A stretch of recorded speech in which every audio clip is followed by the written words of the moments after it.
ನಮಸ್ತೆ ಮಕ್ಕಳ, welcome back to my channel. ಇವತ್ತು ನಾವು 10ನೇ ತರಗತಿಯ ಕನ್ನಡದಲ್ಲಿ ಗ್ರಾಮ ಸ್ವರಾಜ್ಯ ಅನ್ನುವಂತಹ ಪ್ರಬಂಧವನ್ನು ನೋಡ್ತಾ ಹೋಗೋಣ ಮಕ್ಕಳ. ನೋಡಿ, ಭಾರತ ಹಳ್ಳಿಗಳ ದೇಶ. ಕೃಷಿಯೇ ನಮ್ಮ ಹಳ್ಳಿಗಳ ಬೆನ್ನೆಲುಬು.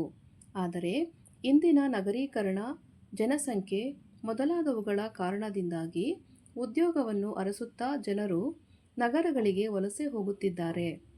ನಗರವಾಸಿಗಳಿಗೆ ಸಿಗುವ ಸೌಲಭ್ಯಗಳಿಂದ ವಂಚಿತವಾಗಿದೆ. ಇದರ ಬೆಳವಣಿಗೆಯನ್ನು ನೋಡಿ. ಒಂದು ಗ್ರಾಮ ಅಭಿವೃದ್ಧಿಯಾಗಬೇಕಾದರೆ ಪ್ರಕೃತಿದತ್ತವಾದ ಪರಿಸರದ ಮೂಲಕ ಅಭಿವೃದ್ಧಿ ಆರಂಭವಾಗಬೇಕು. ಪ್ರಮುಖವಾಗಿ ಗ್ರಾಮ ಅಭಿವೃದ್ಧಿಯಾಗಲು ಅಲ್ಲಿಯ ಪರಿಸರದ ಮಣ್ಣು ಫಲವತ್ತಾಗಿರಬೇಕು. ಏಕೆಂದರೆ ಭೂಮಿಯೇ ರೈತರ ಮೂಲ ಬಂಡವಾಳ. ಒಂದೊಮ್ಮೆ ಫಲವತ್ತಾದ ಭೂಮಿ ಇದ್ದರೂ ಪ್ರಕೃತಿ ಮುನಿದರೆ, ಅನಾವೃಷ್ಟಿ ಅತಿವೃಷ್ಟಿಯಾದರೆ ರೈತನು ಏನೂ ಮಾಡಲು ಸಾಧ್ಯವಿಲ್ಲ. ಏಕೆಂದರೆ ರೈತನ ಬೆಳೆ ಮಳೆ ಆಧಾರಿತವಾಗಿದೆ. ಆದುದರಿಂದ ಒಂದು ಗ್ರಾಮ ಸ್ವರಾಜ್ಯವಾಗಬೇಕಾದರೆ ಮೊದಲು ಅಲ್ಲಿಯ ಭೌತಿಕ ಪರಿಸರ ಉತ್ತಮವಾಗಿರಬೇಕು. ಆಗಲೇ ರೈತನು ನೆಮ್ಮದಿಯಿಂದ ಬದುಕಬಲ್ಲ. ಆ ಮೂಲಕ ಗ್ರಾಮ ಸ್ವರಾಜ್ಯವು ಸಾಧ್ಯ. ಗ್ರಾಮ ಸ್ವರಾಜ್ಯವಾಗಲು ಅಕ್ಷರತೆಯು ಅಷ್ಟೇ ಪ್ರಮುಖ ಪಾತ್ರ ವಹಿಸುತ್ತದೆ. ಏಕೆಂದರೆ ಓದು ಬರಹ ಕಲಿತ ರೈತ ನಾನಾ ವಿಧದ ಕೃಷಿ ಪದ್ಧತಿಯನ್ನು ಅಳವಡಿಸಿಕೊಳ್ಳುತ್ತಾನೆ.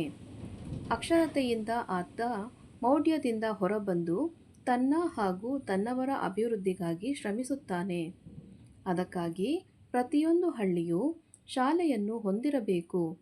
ಮುಂದೆ ಬರುವ ಜನಾಂಗವು ಅಕ್ಷರಸ್ಥ ಜನಾಂಗವಾದರೆ ತಮಗೆ ಆಗುವ ಅನ್ಯಾಯದ ವಿರುದ್ಧ ನಿಲ್ಲುವ ಹಾಗೂ ತನಗೆ ಸರಕಾರದಿಂದ ದೊರಕಬೇಕಾದ ಸೌಲಭ್ಯಗಳನ್ನು ಅರಿತು ಅದನ್ನು ಪಡೆಯಲು ಪ್ರಯತ್ನಿಸುತ್ತಾನೆ. ಆದುದರಿಂದ ಭಾರತ ಸರ್ಕಾರ ಸ್ವಾತಂತ್ರ್ಯಾನಂತರ ಪಂಚವಾರ್ಷಿಕ ಯೋಜನೆಗಳ ಮೂಲಕ ಹಳ್ಳಿಯ ಅಭಿವೃದ್ಧಿಗಾಗಿ ಶ್ರಮಿಸುತ್ತಿದೆ. ಅಧಿಕಾರ ವಿಕೇಂದ್ರೀಕರಣದ ಮೂಲಕ ಹಳ್ಳಿಯ ಪ್ರತಿಯೊಬ್ಬ ರೈತನು ಆಡಳಿತದಲ್ಲಿ ಪಾಲ್ಗೊಳ್ಳಲು ಅವಕಾಶ ನೀಡಿದೆ. ಉಪಸಂಹಾರವನ್ನು ನೋಡಿ ಮಕ್ಕಳ. ಗ್ರಾಮ ಸ್ವರಾಜ್ಯ ನಮ್ಮೆಲ್ಲರ ಆದ್ಯ ಕರ್ತವ್ಯವೆಂದು ಬಗೆದು ದೇಶದ ಪ್ರತಿಯೊಬ್ಬರೂ ಕೈಗಾರಿಕೆಗಿಂತ ಮೊದಲು ಕೃಷಿಗೆ ಮೊದಲ ಆದ್ಯತೆ ನೀಡಬೇಕು. ಗ್ರಾಮದ ಸಮಸ್ಯೆಗಳನ್ನು ಬಗೆಹರಿಸುವ ಮೂಲಕ ಗ್ರಾಮ ಸ್ವರಾಜ್ಯದಲ್ಲಿ ಪ್ರತಿಯೊಬ್ಬರೂ ಪಾಲ್ಗೊಳ್ಳಬೇಕಾದುದು ನಮ್ಮೆಲ್ಲರ ಪ್ರಥಮ ಕರ್ತವ್ಯವೆಂದು ಭಾವಿಸಬೇಕು. ಮಕ್ಕಳ, ಇಲ್ಲಿಗೆ 10ನೇ ತರಗತಿಯ ಕನ್ನಡದಲ್ಲಿ ಗ್ರಾಮ ಸ್ವರಾಜ್ಯ ಪ್ರಬಂಧವನ್ನು ಇಲ್ಲಿಗೆ ಮುಕ್ತಾಯಗೊಳಿಸ್ತಾ ಇದ್ದೀನಿ ಮಕ್ಕಳ. ಈ ಒಂದು ವಿಡಿಯೋ ನಿಮಗೆ ಇಷ್ಟ ಆದಲ್ಲಿ ದಯವಿಟ್ಟು ನಮ್ಮ ಚಾನಲ್ನ ಲೈಕ್ ಮಾಡಿ, ಶೇರ್ ಮಾಡಿ, ಸಬ್ಸ್ಕ್ರೈಬ್ ಮಾಡಿಕೊಂಡು ನಾವು ಹಾಕುವಂಥ ಎಲ್ಲ ವಿಡಿಯೋನ ನೋಡ್ತಾ ನಮ್ಮನ್ನು ಎನ್ಕರೇಜ್ ಮಾಡ್ತಾ ಹೋಗಿ ಮಕ್ಕಳ. Thank you for watching. Bye bye.